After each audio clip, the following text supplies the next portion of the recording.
இறையேசுவில் பிரியமான சகோதர சகோதரிகளே, நமது ஆண்டவர் இயேசு கிறிஸ்துவுடைய திருப்பெயரால் உங்களுக்கும் உங்கள் குடும்பத்தில் இருக்கிற அனைவருக்கும் அன்பும் சமாதானமும் மகிழ்ச்சியும் உண்டாவதாக.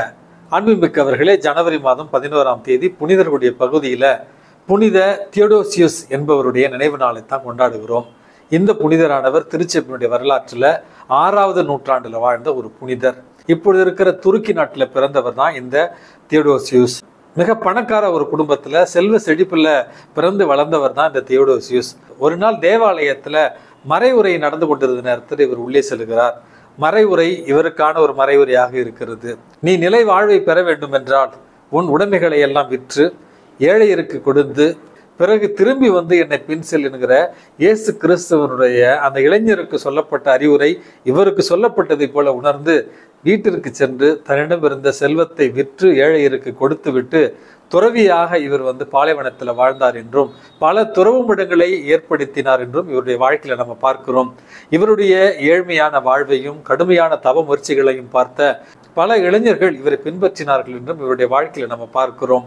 அன்புமிக்கவர்களே, அந்த துறவர வாழ்வோடு ஏழை எளியவர்களுக்கு உதவி செய்கிற ஒரு பணி, இறை வார்த்தையை அறிவிக்கிற ஒரு பணி, மருத்துவ பணி, அப்படி என்று பல்வேறு பணிகளையும் இவர் செய்தார் என்றும் இந்த புனித தியோடோசியுஸ் அவர்களுடைய வாழ்க்கையில நம்ம பார்க்கிறோம். பிறகு அவருடைய இந்த புனிதமான வாழ்வை பார்த்து எருசலேம் நகரத்தினுடைய ஆயராகவும் இவர் உயர்த்தப்பட்டார் என்று இவருடைய வாழ்க்கையில நம்ம பார்க்கிறோம். ஆயராக உயர்த்தப்பட்ட பிறகும் தாட்சியோடும் எளிமையோடும் இறை வார்த்தையை அறிவித்து ஏழை எளியவர்களுக்கு கல்வி புகட்டி உணவளித்து மருத்துவ உதவிகள் செய்து இவர் புனிதராக உயர்ந்தார் என்று இந்த புனித தியோடோசியுஸ் வாழ்க்கையில நம்ம பார்க்கிறோம். இவருடைய பரிந்துரையால் நமக்கும் இறைவன் தாராள உள்ளத்தையும் தாட்சியான உள்ளத்தையும் மன்றாடி ஜெபிப்போம்.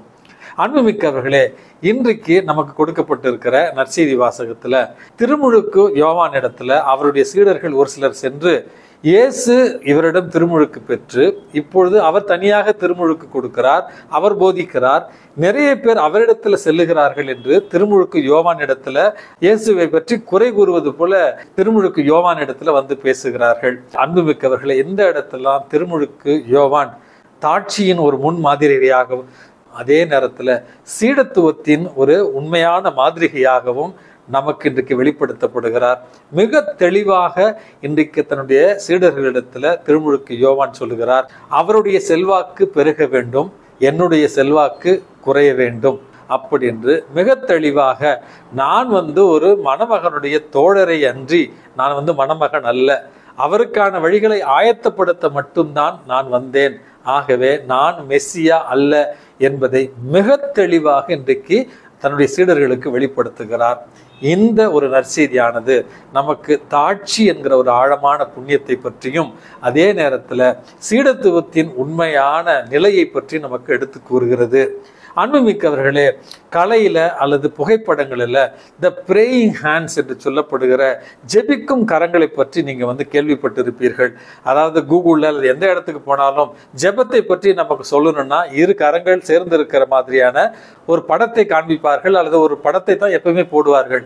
அந்த ஜெபிக்கும் கரங்கள் ஓவியத்திற்கு பின்னால ஒரு மிகவும் நெஞ்சை நெகிழ வைக்கிற ஒரு நிகழ்வு இருக்கிறது. 1508வது ஆண்டுல 2 சகோதரர்கள், ஒருவர் பெயர் ஆல்பர்ட், இன்னொருவருடைய பெயர் ஆல்பிரக்ட் அப்படி என்கிற 2 சகோதரர்கள். இவர்கள் இருவருமே ஓவியத்துல அல்லது கலையில சிறந்து விளங்க வேண்டும், மேற்படிப்பு படிக்க வேண்டும் என்கிற ஒரு ஆவலில் இருக்கிறார்கள். கடைசியில ஆல்பர்ட் என்று சொல்லப்படுகிற அந்த ஒரு சகோதரர் தன்னுடைய சகோதரன் ஆல்பிரக்ட் என்பவருக்காக சுரங்கத்துல கூலி தொழிலாளியாக வேலை செய்து அதில் கிடைத்த வருமானத்தை வைத்து தன்னுடைய சகோதரன் ஆல்பிரக்ட் அவர்களை படிக்க வைக்கிறார்.